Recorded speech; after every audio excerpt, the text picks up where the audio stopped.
अपने साथ ले जाओ। तब कुम्हार ने वह सोना स्वीकार किया और उसे लेकर वहां से आगे की ओर चल पड़ा। थोड़ी दूर चलने पर वही नदी आ गई जिसमें मगरमच्छ रहता था। जैसे ही कुम्हार नदी के पास पहुंचा, मगरमच्छ को उसके पैरों की आहट सुनाई दी। वह पानी से बाहर आया और किनारे आकर बोला, आओ कुम्हार, मैं तुम्हारा ही इंतजार कर रहा था। आ गए क्या तुम? कुम्हार ने कहा, हाँ मेरे दोस्त, मैं आ गया हूँ। तब मगरमच्छ बोला, क्या तुम्हें भगवान मिले और क्या उन्होंने मेरे पेट की जलन का कोई उपाय बताया? कुम्हार ने कहा, हाँ भगवान मिले थे और उन्होंने तुम्हारे पेट की जलन का उपाय भी बताया है। ये सुनते ही मगरमच्छ बेचैन होकर बोला, जल्दी बताओ कुम्हार। तब कुम्हार ने कहा, पहले मेरी एक शर्त है। मगरमच्छ ने पूछा, क्या शर्त है? कुम्हार बोला, पहले तुम मुझे इस नदी के पार उस किनारे तक पहुंचा दो। मगरमच्छ ने कहा, मुझे मंजूर है, जल्दी मेरी पीठ पर बैठो, मैं तुम्हें नदी पार करा देता हूँ। मगरमच्छ के कहने पर कुम्हार उसकी पीठ पर बैठ गया और मगरमच्छ उसे नदी पार करवा देता है। किनारे पहुंचकर कुम्हार उसकी पीठ से उतर जाता है। जैसे ही कुम्हार नीचे उतरा, मगरमच्छ बोला, अब बताओ कुम्हार, भगवान ने मेरे पेट की जलन के बारे में क्या बताया है, वह कैसे खत्म होगी? तब कुम्हार ने कहा, भगवान ने बताया है कि तुम अपने पूर्व जन्म में एक सुनार थे। तुमने एक ग्राहक की मणि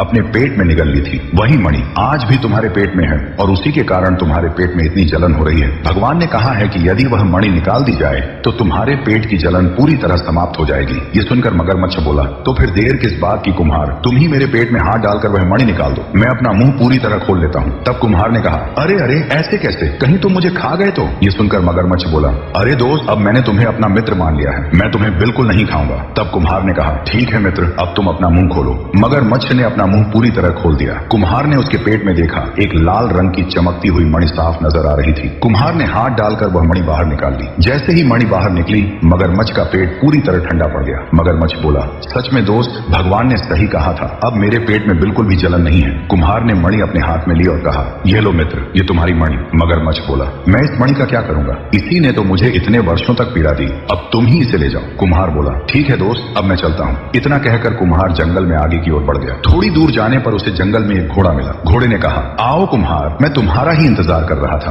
क्या तुम्हें भगवान मिले? कुम्हार ने कहा, हाँ मुझे भगवान मिले हैं और उन्होंने तुम्हारे पैरों के दर्द का कारण और उसका उपाय भी बताया है। ये सुनकर घोड़ा बोला, कुम्हार जल्दी बताओ, मेरे पैरों में बहुत दर्द रहता है। तब कुम्हार ने कहा, भगवान ने बताया है कि तुम अपने पूर्व जन्म में एक घोड़े के मालिक थे। तुम अपने घोड़े को बात बात पर लकड़ी से उसके पैरों पर मारते थे। उसी पाप के कारण इस जन्म में तुम्हारे पैरों में भयंकर दर्द रहता है। घोड़ा बोला, तो इसका उपाय क्या है कुम्हार? कुम्हार ने कहा, भगवान ने बताया है कि यदि कोई दूसरा व्यक्ति तुम्हारे पैरों पर लकड़ी से मार करेगा तभी तुम्हारे पैरों का दर्द पूरी तरह ठीक हो जाएगा। घोड़े ने तुरंत कहा, तो तुम ही यह काम कर दो कुम्हार, मैं तुम्हारा एहसान कभी नहीं भूलूंगा। कुम्हार ने हिम्मत करके लकड़ी उठाई और भगवान का नाम लेकर धीरे धीरे घोड़े के पैरों पर वार किया। जैसे ही उसने ऐसा किया, घोड़े की जलन पूरी तरह गायब हो गई। घोड़ा खुशी से उछल पड़ा और बोला, धन्यवाद कुम्हार, भगवान ने सच ही कहा था, अब मुझे बिल्कुल दर्द नहीं हो रहा। कुम्हार मुस्कुराया लेकिन फिर चिंतित होकर बोला, अब तो रात भी काफी हो गई है, जंगल में जंगली जानवर घूमते होंगे, मैं अकेला अपने घर कैसे जाऊंगा? घोड़ा बोला, चिंता मत करो, तुम मेरी पीठ पर बैठ जाओ, मैं तुम्हें तुम्हारे गांव छोड़ दूंगा। कुम्हार उसके ऊपर सवार हो गया। घोड़ा तेजी से जंगल के रास्तों को पार करता हुआ उसे सुरक्षित उसके गांव के पास छोड़ आया।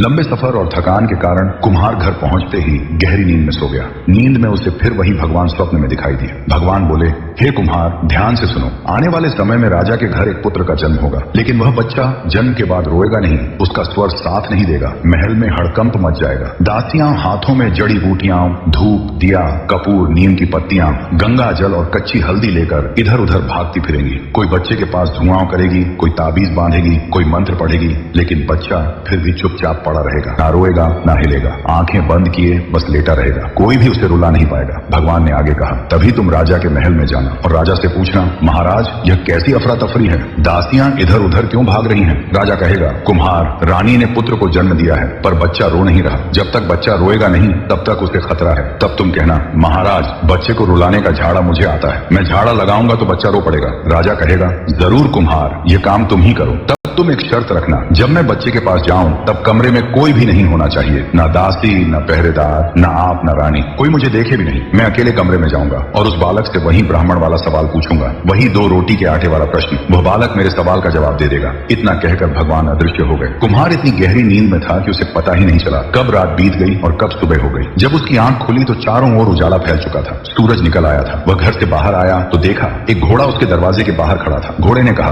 कुम्हार, अब तुम्हें कहाँ जाना है? कुम्हार बोला, मुझे राजा के महल में जाना है। घोड़े ने कहा, तो चलो मैं तुम्हें महल तक छोड़ देता हूँ। इतना कहते ही कुम्हार घोड़े पर सवार हो गया और राजा के महल की ओर चल पड़ा। रास्ते में घोड़ा बोला, कुम्हार, तुम महल किस काम से जा रहे हो? कुम्हार ने जवाब दिया, मुझे राजा के एक सवाल का जवाब देना है, उसी काम से मैं महल जा रहा हूँ। घोड़ा तेजी से दौड़ता हुआ राजा के महल की ओर बढ़ गया। महल के पास पहुंचते ही कुम्हार घोड़े से उतर गया और घोड़े से बोला, तुम यहीं ठहरो, मैं अभी आता हूँ। पहले राजा को उनके सवाल का जवाब देकर आता हूँ। घोड़ा ने शांत स्वर में कहा, ठीक है, मैं यही इंतजार कर रहा हूँ। इतना कहकर कुम्हार महल की ओर बढ़ गया और सीधा राजा के दरबार में प्रवेश कर गया। राजा दरबार में सिंहासन पर विराजमान थे। कुम्हार को देखते ही राजा बोले, आओ कुम्हार, क्या तुम्हें भगवान मिले? क्या उन्होंने मेरे सवाल का जवाब दिया कि मेरे पुत्र की प्राप्ति क्यों नहीं हो रही? कुम्हार ने सम्मान से सिर झुकाकर कहा, हाँ महाराज, मुझे भगवान मिल गए और उन्होंने आपके सवाल का जवाब भी दे दिया है कि आपको पुत्र प्राप्ति क्यों नहीं हो रही। राजा व्याकुल होकर बोले, कुम्हार जल्दी बताओ, भगवान ने क्या कहा? मेरे पुत्र ना होने का क्या कारण है? कुम्हार ने कहा, महाराज, भगवान ने बताया है कि आपके पूर्वजों और आपके दादा परदादा ने ब्राह्मणों को दान में भूमि दी थी, लेकिन आपने वही भूमि उनसे वापस छीन ली। उसी अन्याय के कारण ब्राह्मणों का श्राप आप पर लगा है और उसी श्राप के कारण आपको पुत्र प्राप्ति नहीं हो रही। फिर कुम्हार आगे बोला, यदि आप वह भूमि फिर से उनके नाम करवा दें या पुनः उन्हें दान में लौटा दें तो उसी दिन से आपकी रानी गर्भ धारण कर लेगी। तब राजा ने गुस्से में पूछा, अगर मैं ब्राह्मणों को भूमि दान में दे दूं और फिर भी मुझे पुत्र ना हुआ तो फिर क्या? इस पर कुम्हार ने निडर होकर कहा, महाराज, यदि ऐसा हुआ तो आप मुझे फांसी की सजा सुना देना। मैं अगले 9 महीने तक आपके दरबार में गुलामी करूंगा। आप जो कहेंगे वही करूंगा, कोई शिकायत नहीं होगी। उसके बाद उसी दिन राजा महल की सबसे ऊपरी छत पर पहुंचे और ऊंची आवाज में घोषणा कर दी, सुनो, जिन ब्राह्मणों की भूमि मेरे पूर्वजों ने दान में दी थी और जिसे मैंने उनसे वापस छीन लिया था, मैं आज उसी भूमि को वापस लौटा रहा हूँ। जो भूमि तुम लोगों की थी उस पर फिर से अपना अधिकार कर लो। आज से वह भूमि पुनः तुम्हारी है। राजा की यह घोषणा सुनकर पूरा राज्य हिल उठा। आश्चर्य की बात यह थी कि उसी रात रानी को गर्भधारण हो गया। गर्भधारण होते ही राजा की खुशी का ठिकाना नहीं रहा। इसके बाद कुम्हार पूरे 9 महीने तक राजा के दरबार में ही रहा। खाना पीना, रहना सहना, सब कुछ उसने वहीं करना शुरू कर दिया। वह हर दिन दरबार की सेवाएं करता रहा और अपनी प्रतिज्ञा निभाता रहा। धीरे धीरे समय बीत गया और पूरे 9 महीने गुजर गए। तब रानी ने पुत्र को जन्म दिया, लेकिन पुत्र का बाल स्वर बिल्कुल साथ नहीं दे रहा था। वह न रो रहा था, न कोई आवाज कर रहा था, बस चुपचाप पालने में सो रहा था, आंखें बंद किए हुए। उसी समय कुम्हार राज्य के बाजार में कुछ सामान लेने गया हुआ था। जैसे ही वह महल के अंदर आया, उसने देखा कि महल की दासियां और रानी सब इधर उधर भाग रही हैं और पूरे महल में घबराहट फैली हुई है। कोई बच्चे के पास धुआं कर रही थी, कोई ताबीज बांध रही थी, कोई मंत्र पढ़ रही थी, लेकिन बच्चा फिर भी बिल्कुल चुप पड़ा था। तभी कुम्हार तेजी से भागता हुआ राजा के पास पहुंचा। राजा सिंहासन पर बैठे गहरी चिंता में डूबे हुए थे। वह इसी सोच में उलझे थे कि आखिर बालक रो क्यों नहीं रहा है। तभी कुम्हार ने कहा, राजा जी, क्या हुआ? आप इतने चिंतित क्यों दिखाई दे रहे हैं? मैंने आपके चेहरे पर पहले कभी ऐसी चिंता नहीं देखी। राजा ने दुखी मन से जवाब दिया, कुम्हार, मैं बहुत परेशान हूँ। कुम्हार, तुमने कहा था कि रानी 9 महीने बाद पुत्र को जन्म देगी। देखो, रानी ने सच में पुत्र को जन्म दे दिया है, लेकिन समस्या यह है कि बच्चा रो ही नहीं रहा। उसकी आवाज बाहर नहीं आ रही, वह कोई स्वर नहीं दे रहा। जब तक बच्चा रोएगा नहीं, उसकी जान को खतरा बना हुआ है। बस यही बात मुझे सबसे ज्यादा चिंता में डाल रही है। तब कुम्हार सोच में पड़ गया। उसे भगवान की वह बात याद आ गई जो उन्होंने स्वप्न में कही थी। कैसे कुम्हार ने राजा के पुत्र को झाड़ा लगाया जिससे राजा का बेटा जीवित हो गया। कुम्हार ने राजा से कहा, ठीक है महाराज, अब मैं बच्चे को झाड़ा लगाने जा रहा हूँ। यह कहकर कुम्हार बालक के कक्ष में चला गया। अंदर पहुंचते ही उसने दरवाजा बंद किया और बच्चे के पास जाकर बैठ गया। फिर उसने बच्चे से कहा, अरे बालक, मुझे भगवान ने भेजा है, मेरी बात का उत्तर दो। मेरे घर पर कई वर्षों से एक ब्राह्मण आता है, मैं उसे रोज 2 रोटी का आटा देता हूँ। अगर मैं उसे देता रहूं तो मुझे क्या पुण्य मिलेगा,